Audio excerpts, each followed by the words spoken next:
Freelancing versus studio work as an animator, which one is better? Do you want to work in a studio or do you want to work as a freelancer? I'm going to try and help you here to find out the answer for yourself.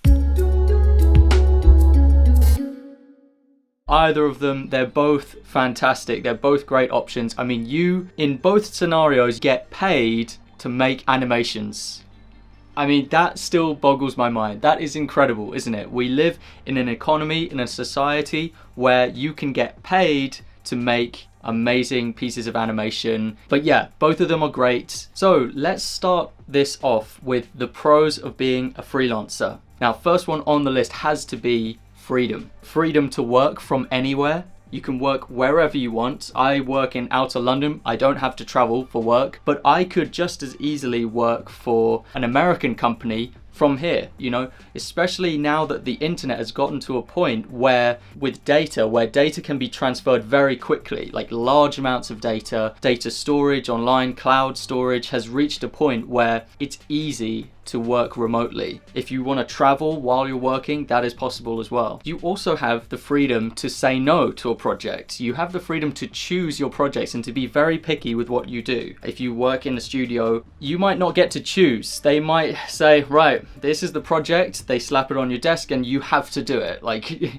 there's no way around it. You have to do what they assign you to do. You don't have to as a freelancer. You can turn things down. You can raise your rate. There's a lot of different things you can do and it's all within your control. Another perk of freelancing, which I really love, is that you can take big holidays and you can take them at short notice. You can take them whenever you like, as long as you make good on your commitments as a freelancer. If you commit to doing something, if you say you're going to do it, you go and do it. But then after that, you can take a holiday whenever. And I've kind of earned that, you know, I've earned that for myself. And I don't like the idea of really having to ask permission to do something like that. I like thinking, yeah, it's my choice, I can do it. Now let's go on to some other things. As a freelancer, you typically learn the whole production process. You're not just confined to one part of the production. Some people might see that as a disadvantage, that you have to do all of it, but I really like the fact that I know what I'm doing at any stage of the animation process, be it research and pre-production, designing, or later stages, compositing, exporting, encoding, social media posting, you know, all those things that come at the end. I know the whole process from start to finish. Being a freelancer, it kind of forces you to do that in most cases, unless you are freelancing with studios. So you have one of these positions where it's like remote working for a studio. I don't have that. I'm a freelance animation producer. Probably should have said that at the start. I'm a freelance animation producer. So a client comes to me, they have never done anything with animation before. They don't know what they're doing with animation at all. It's not an animation director, it's not a director of any kind. They are just a client who has a video project and they want to do animation. And from there,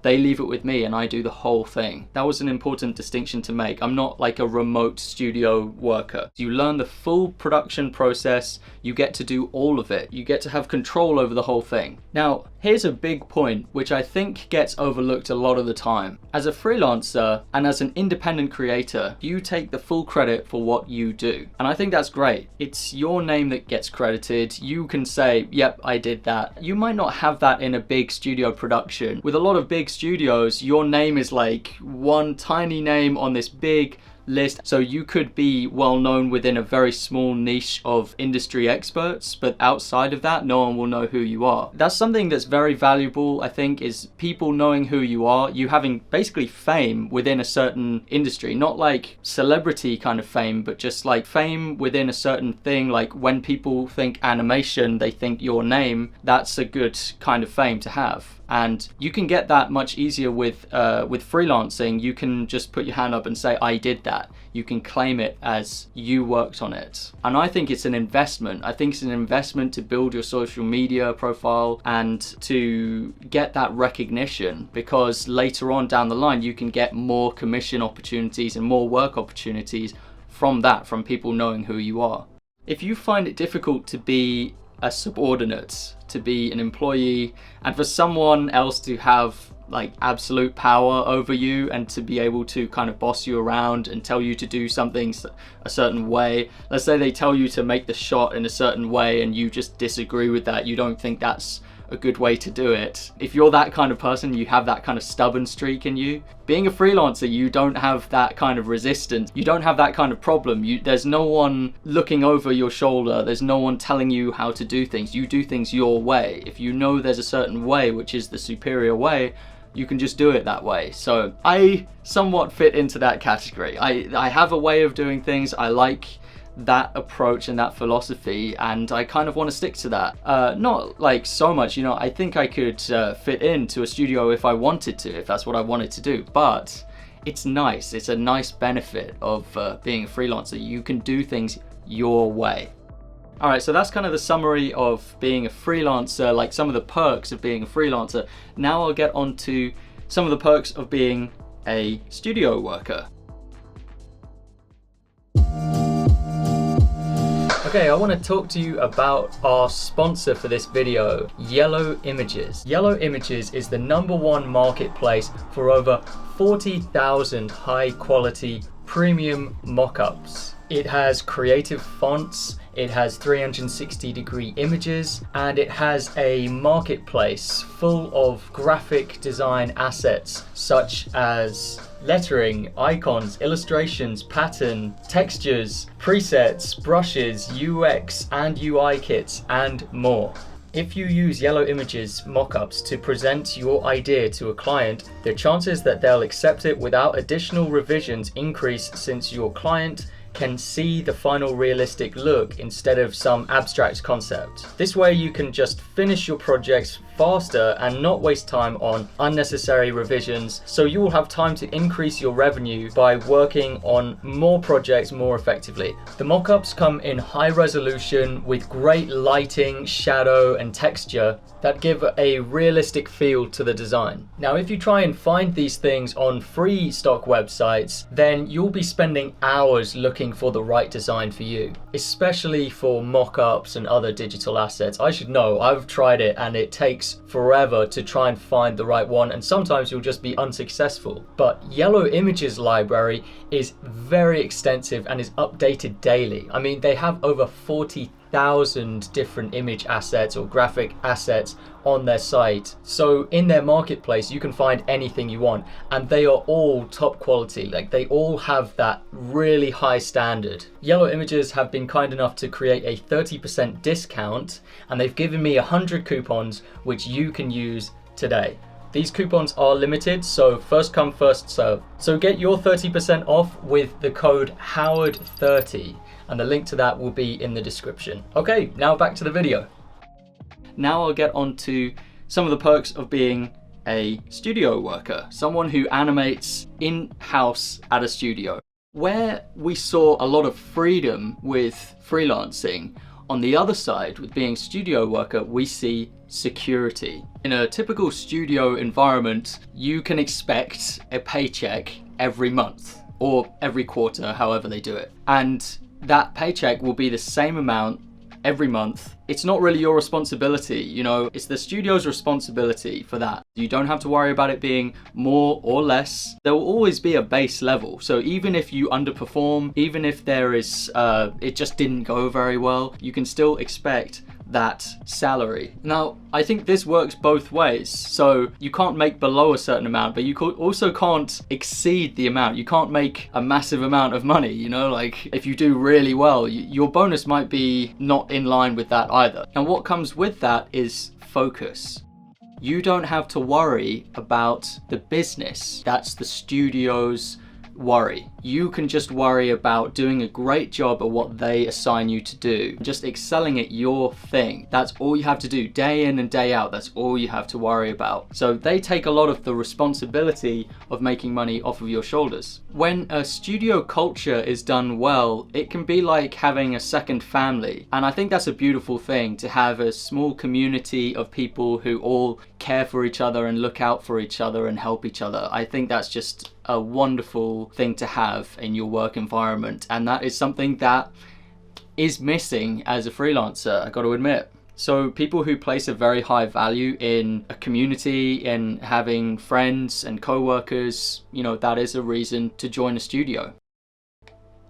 when you work in a studio with other animators, they're going to be able to impart on you a lot of very valuable advice, you know, that took them years to get. You will inevitably learn a lot just from working in the studio and having that internal training. And a lot of the time studios are secretive with their process, and they will, you know, if they make a good discovery on how they do something, they'll keep that under wraps, they'll keep it secret because it's a competitive advantage. Now if you work for that studio, you will gain access to all of those competitive advantages and you'll be able to learn a lot. It's like going back to school again, but like a really advanced practical school. So that's a great plus for joining a studio and working in a studio. There are more points that I could have made with the studio thing, but I think I'll leave it at that. And now I'm going to go into some summary points about weighing these up. Firstly, how do they both rank with accessibility? I believe that freelancing is a lot more accessible than studio work. I think, you know, they have a very rigorous process for recruiting studio staff, or they have an internship scheme. An internship scheme is a bit of an easier way to get into a studio position, but it's a big sacrifice because you have to work often for like 6 months to a year unpaid, like completely unpaid a lot of the time. You know, there's a big sacrifice there, and it's difficult to get into studios, especially depending on where you are geographically. It could not be in your favor. And with freelancing, you don't really have that. You have the internet, it's all accessible from the internet, and it's very quick and easy to get up and running with freelancing. In general, like in summary, freelancing is fantastic for freedom, having the freedom, but that comes at the cost of a little bit of security. And you also have to juggle a lot more. With studio work, there's less freedom. You're kind of trapped into doing what they want you to do, and you don't get the credit that's involved, but it's fantastic for being a communal effort, and it allows you to specialize more. Now, here's why I think freelancing is a great option for most people who want to become professionals and are at that first rung on the ladder. With freelancing, the ball's in your court. You can access it very quickly, and you can build a portfolio by freelancing. You get paid for it, and that will make you more employable. The threshold to freelancing is lower. It's accessible to way more people. If you look at how many vacancies studios have each year compared to how many people want to break into studio work and working in studio, there are way more people who want to get into working in animation studios than there are vacancies available in studios. So there are going to be people every year who are left out. However, if you look at how much animation work is needed overall and how many animators there are to meet that demand, there are actually not enough animators to do all of this work. So there's actually a surplus of animation work. It's just not necessarily with studios. It's low budget, small independent productions. There are so many of them, and they can't afford these big studios. You should also know that the image I kind of created for you about working in studios, that was kind of a best case scenario. So I imagine that you have this sort of family, a kind of tribe of really talented animators who they all have your back, you know, there's like a lovely community where you all take care of each other, everyone gives each other feedback and stuff. It might fall short of that in your expectations. You know, you might actually find that it's a little bit more rough than that. You might find that there's actually it's not quite as good as that. It really does depend on like where you apply and where you get in for studio work. I'm sure that not all studios have an equally good culture or salary and things like that. And that's why I find it particularly important that you interview the studios. When you sit down for your interview at a studio, you are asking them questions and you are thinking in your mind, is this studio right for me? Is this actually a place which is going to take care of me, which is, you know, going to allow me to grow as an individual? I think good studios allow their employees to grow. So you should be thinking when you go to an interview, you know, you are interviewing them. It's not just them who's seeing if you're the right benefit for the company, but it also works the other way around.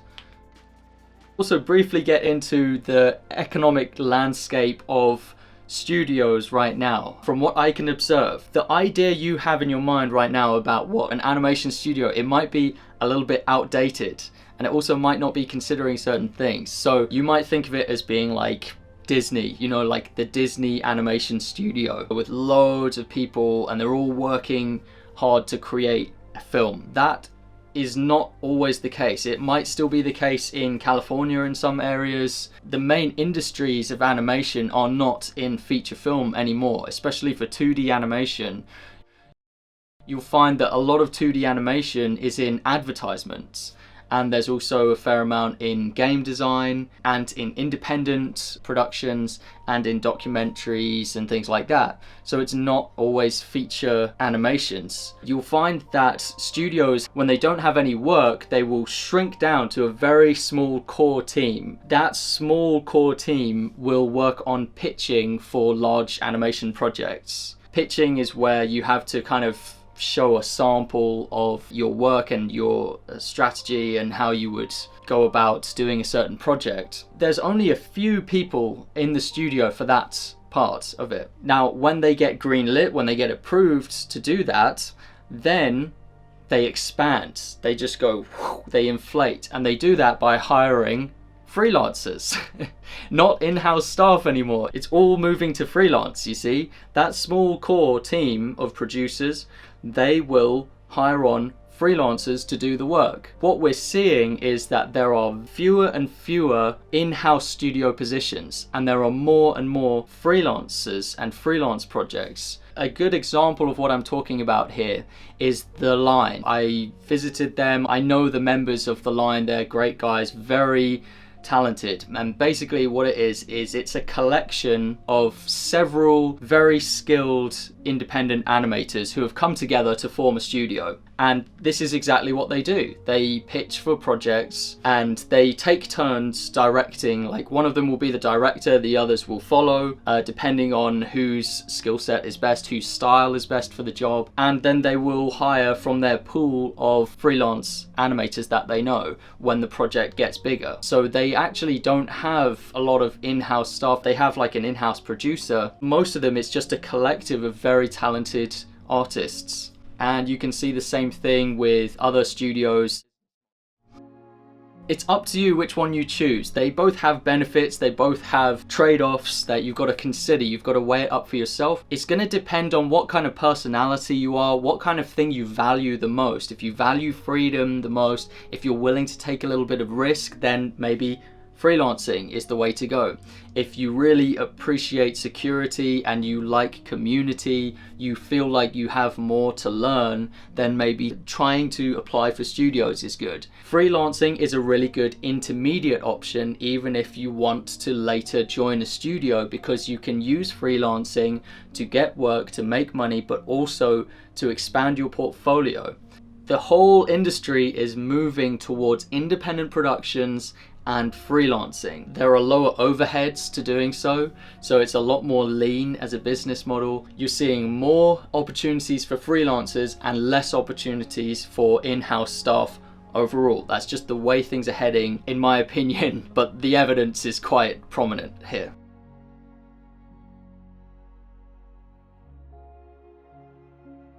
So I hope that has helped you. I probably will expand onto this in future videos. If you want to hear about those points and you want to see the next videos I'm making, make sure to subscribe, hit the notification icon. I would especially like for you to leave a comment if you have experience working as in-house staff in an animation studio. I will pin your comment, I will like your comment, I will respond to your comment if that is you. I'd really like to know if you have an anecdote, a story from your studio experience. I'll see you in the next video. Goodbye.